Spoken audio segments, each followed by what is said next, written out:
Bienvenue sur les vidéos de GFM. Ici on parle business concret, l'idée qui rapporte des stratégies pour réussir. Tu veux entreprendre, comprendre l'économie, passer à l'action? Et c'est ici que ça commence, c'est maintenant.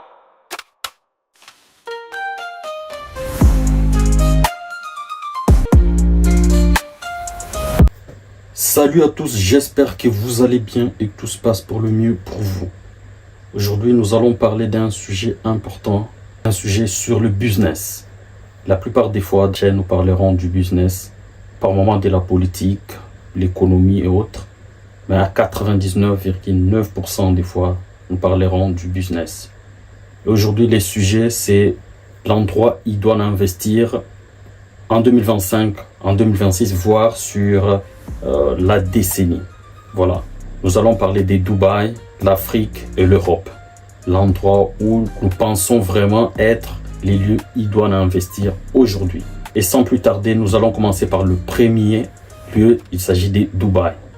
À Dubaï, moi je vis à Dubaï, je suis à Dubaï depuis quelques années, je suis ici. Et j'ai la chance de connaître déjà l'Afrique parce que je suis africain, je suis né en Afrique, j'ai fait une partie de mes études en Afrique. Et voilà, nous allons un tout petit peu échanger quant à ce qui concerne ces trois endroits-là. Personnes qui n'ont jamais été à Dubaï, par exemple, et qui ont des ambitions pour venir à Dubaï. En tout cas, je serais ravi de vous lire vos commentaires et pourquoi pas de vous donner d'autres informations de plus en plus sur Dubaï.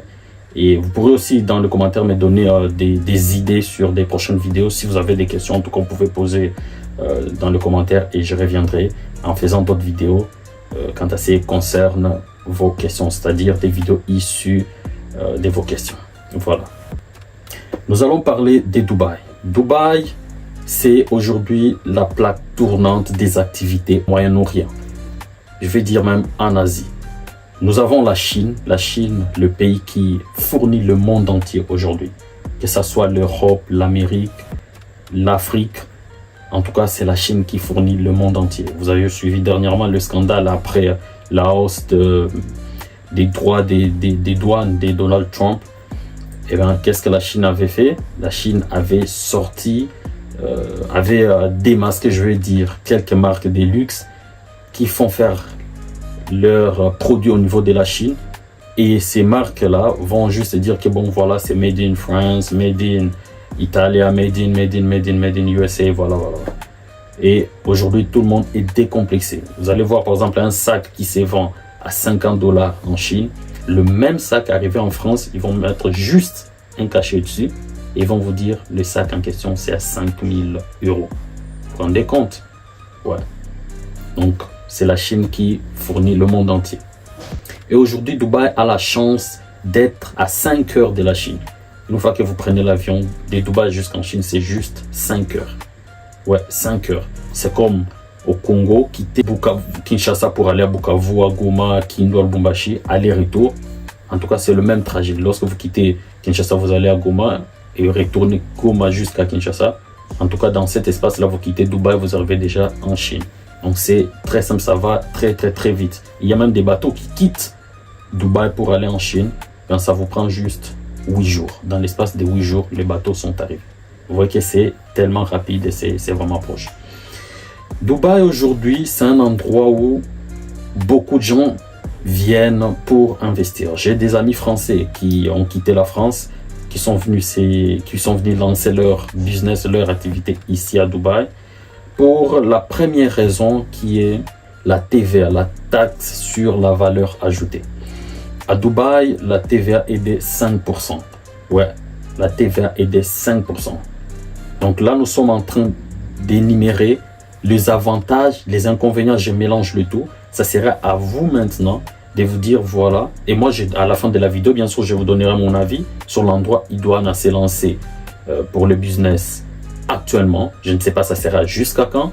Et exactement comme mon ami, l'un de mes amis français me disait, aujourd'hui, Dubaï, c'est les lieux où Idoine s'est lancé dans le business. Non, pas parce que lui, il a dit cela, que tout le monde dirait la même chose. Non, loin de là. Ça, ce n'est que son avis. Mais en fonction de ce que je vais vous dire, en tout cas, vous serez libre de prendre une décision ou peut-être de vous projeter à la longue, vous dire que bon, voilà, dans une année, dans 2 ans, j'ai une activité dans tel pays, tel endroit. Dans quelques années, moi, personnellement, par rapport à ces informations-là, je pense vraiment, avec mes capacités, avec le moyen que j'ai, avec mes compétences, en tout cas, je pense l'endroit idéal pour moi, pourrait être tel lieu. Et Dubaï, comme j'étais en train de le dire tantôt, la taxe sur la valeur ajoutée est de 5%.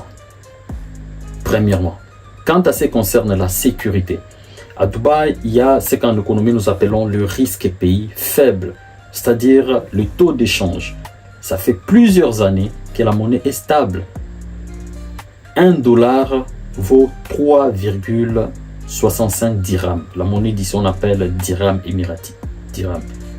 Plusieurs années. 1 dollar, c'est 3,65. Et ça, en tout cas, ça fait plusieurs années que la monnaie est stable. Nous parlons de la sécurité physique.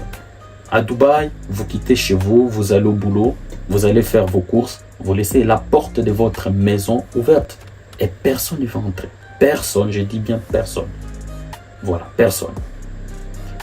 Et moi, j'ai ma petite amie avec qui je suis, elle avait oublié son téléphone à l'aéroport, dans les toilettes. Et dans les toilettes, il n'y a pas de caméra, il n'y a absolument rien à l'aéroport.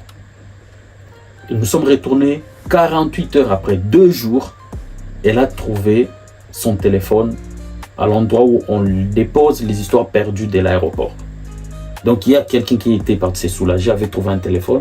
Il a récupéré le téléphone et allait déposer à l'aéroport là-bas, disant que bon, je viens de retrouver ce téléphone dans le toilette. Et à l'aéroport, ils avaient gardé. Dans combien de pays vous verrez cela? Moi-même, j'ai un jour oublié mon propre téléphone à bord d'un taxi. J'avais un rendez-vous quelque part, j'avais pris le taxi et j'étais en communication. Après, je commençais à discuter avec le taximan. Quand j'étais descendu du taxi, j'étais parti sur mon lieu du rendez-vous.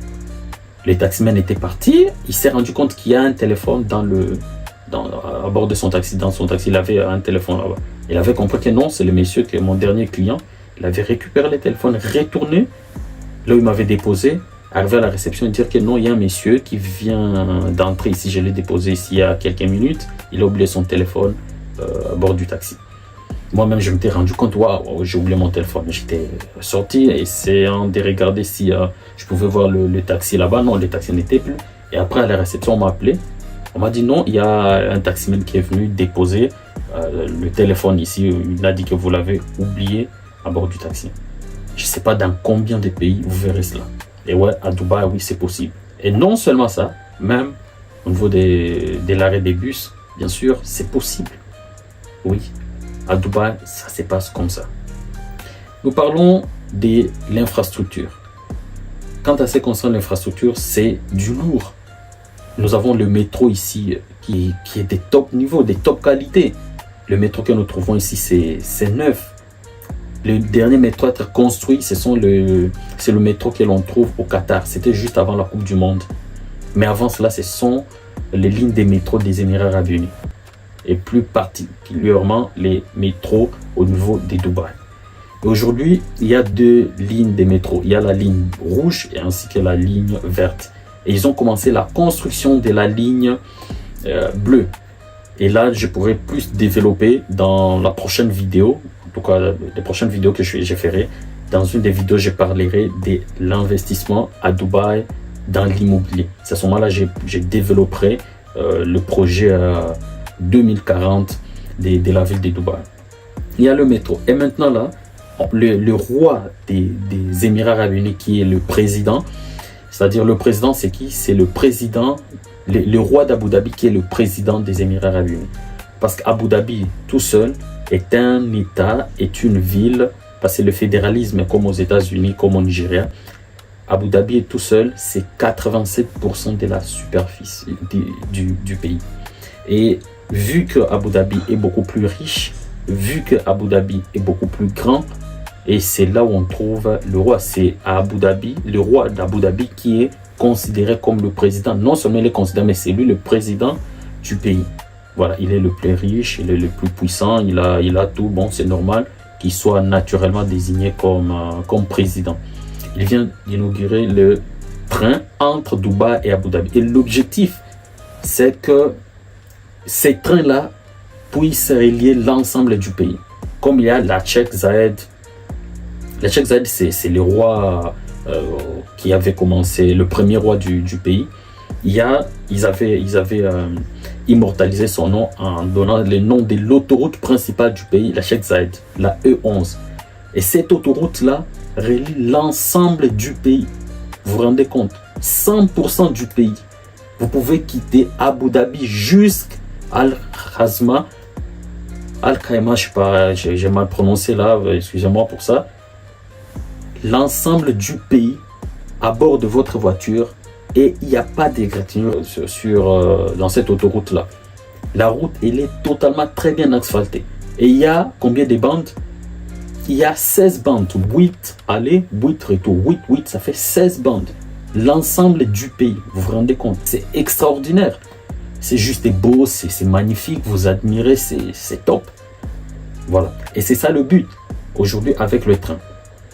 À Dubaï, nous allons parler de la TVA, nous allons parler de la sécurité et nous parlons de l'infrastructure. Quant à ce qui concerne également l'infrastructure, vous avez la compagnie qu'on appelle Emirates, qui est connue par beaucoup de gens. Emirates, c'est la compagnie d'aviation qui sponsorise beaucoup de clubs en Europe, notamment le Real Madrid, l'AC Milan, Arsenal, le Bayern Munich et autres. Et sincèrement, c'est quelque chose d'extraordinaire. Une petite ville comme Dubaï, c'est pas, bon, j'ai dit petite par rapport au nombre d'avions. Juste Emirates a 400 appareils. Je ne sais pas si vous vous rendez compte. 400 avions. Et au-delà de ça, il y a ce qu'on appelle Fly Dubai. Emirates, ça va dans des pays, vraiment dans d'autres continents et tout. Et il y a ce qu'on appelle Fly Dubai, une autre compagnie, dont les avions vont dans le pays voisin, les Middle East, les pays du Moyen-Orient, c'est-à-dire l'Arabie Saoudite, le Qatar, le Koweït. Et cette compagnie-là, je ne connais même pas le nombre d'avions. Il y a aussi Arabian, quelque chose comme ça s'appelle comme ça, qu'on trouve dans une autre ville qu'on appelle Sharjah. Ils ont des avions. Et à Abu Dhabi, là on trouve Etihad. Etihad, qui est le sponsor de Manchester City, et dont même le roi, je ne sais pas si vous connaissez, le roi de Dubaï, le président de Dubaï, il est le propriétaire du club de Manchester City. Et c'est comme ça que ces pays a plus de 500 appareils. 500, plus de 500. Un pays où déjà sa population, elle est la troisième, parce que la population la plus nombreuse ici, ce sont d'abord des Indiens, et puis il y a des Pakistanais, et puis les Émiratis, si je me trompe, sont troisième. Après, ce sont les gens des îles des Philippines, il y a des Britanniques, des Français, il y a plusieurs nationalités, plus de 154 nationalités ici aux Émirats Arabes Unis. Mais lorsque vous comprenez déjà que dans un pays, les autochtones, c'est la troisième population. Après, les Indiens, les Pakistanais, ils sont là et ils sont à l'aise avec tout le monde. C'est-à-dire, ils laissent l'opportunité, donnent la chance à tout le monde de venir s'élancer et entreprendre dans leur pays.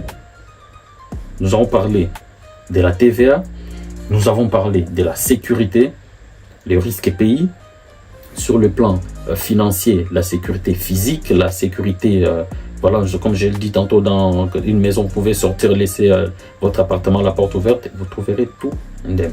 J'ai beaucoup plus parlé de Dubaï parce que, bien sûr, j'ai vécu à Dubaï et je connais vraiment Dubaï ainsi que toutes les réalités.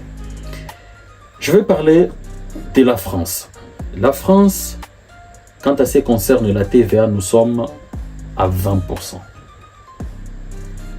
L'Europe, en France, je parle de la France parce que nous sommes francophones et c'est la France qui, voilà, qui est le nœud, bien sûr. La France, la TVA est de 20%. L'exemple, la Belgique. La Belgique, la TVA est de 21%. Là où c'est plus bas, c'est au Luxembourg. Au Luxembourg, la TVA est de 17%. Vous vous rendez compte? Et au-delà de ça, quand ça concerne la sécurité sur le plan financier, bien sûr, l'euro, c'est une monnaie forte. Et bien sûr, ça a un tout petit peu bougé suite à la guerre en Ukraine.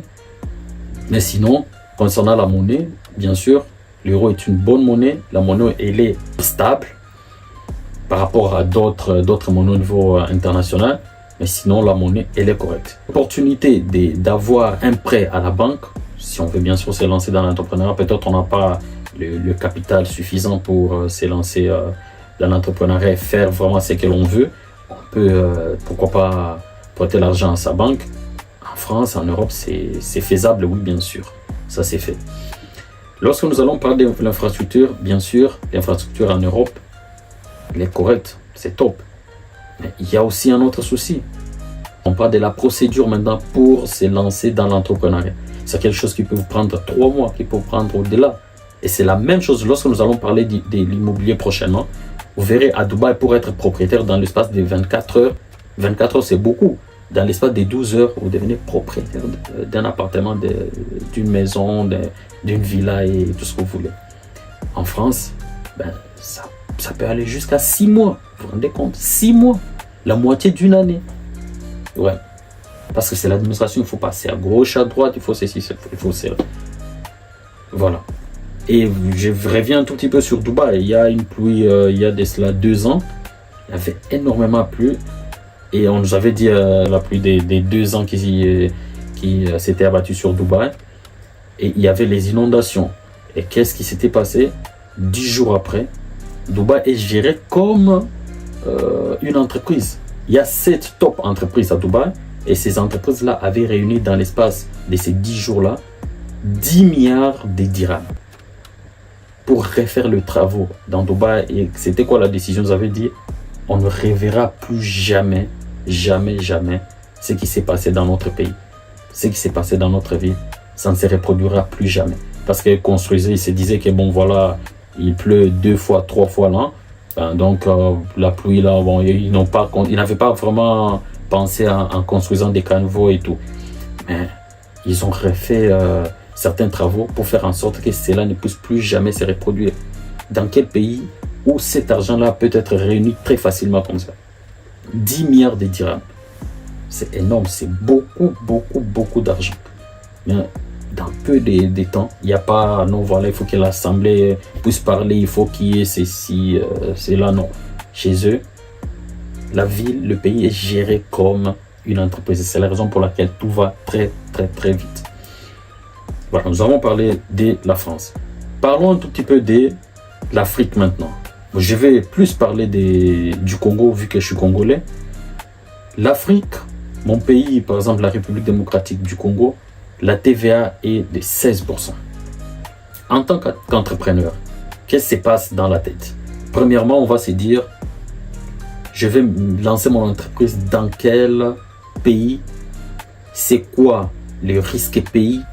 Les risques pays, on voit la sécurité physique de l'entrepreneur, la sécurité de l'entreprise, la sécurité de la société, dans la société, des individus dans la société, c'est-à-dire de vos potentiels clients. Et en Afrique, lorsque nous regardons déjà au Congo, je prends l'exemple du Congo, le pouvoir d'achat, il est faible. Ça, c'est des 1. Des 2, quant à ce qui concerne les taux d'échange, la monnaie, les taux d'inflation, la monnaie n'est pas stable. Aujourd'hui, vous pouvez vous lever, le taux il est à 2000, demain 2500, le lendemain 3000. Ce n'est pas du tout stable. En tant qu'entrepreneur, on réfléchit en termes de cela. Parce qu'un entrepreneur va lancer son entreprise, va ouvrir son entreprise en se disant que voilà, la monnaie de ces pays, elle est stable. Non pas forcément forte, mais stable. Que la monnaie soit stable d'abord. Et un entrepreneur ne peut pas se dire, bon, je vais aller lancer mon entreprise, ouvrir mon entreprise en réfléchissant en termes de dollars. C'est vrai, au Congo, le dollar est utilisé comme le franc congolais. On achète tout en dollars, il n'y a pas de problème. Mais on ne peut pas avoir une quantité abondante des dollars. Non, c'est pas possible. La devise, elle reste une monnaie étrangère et la Banque centrale ne peut pas détenir une grande somme en dollars américains. C'est impossible. Et si la Banque centrale a cette monnaie-là, la Banque centrale a intérêt de garder les dollars américains. Pourquoi? C'est parce que lorsque le pays veut se procurer quelque chose, un bien ou service qui se trouve aux États-Unis, il faut aller avec les dollars. On ne peut pas aller avec le franc congolais. C'est comme ça que ça se passe. Donc la Banque centrale a intérêt à garder plus la devise, que ce soit l'euro ou le dollar américain. C'est comme ça que ça se passe. Ce qui veut dire, sur le marché, il y aura peu de dollars américains.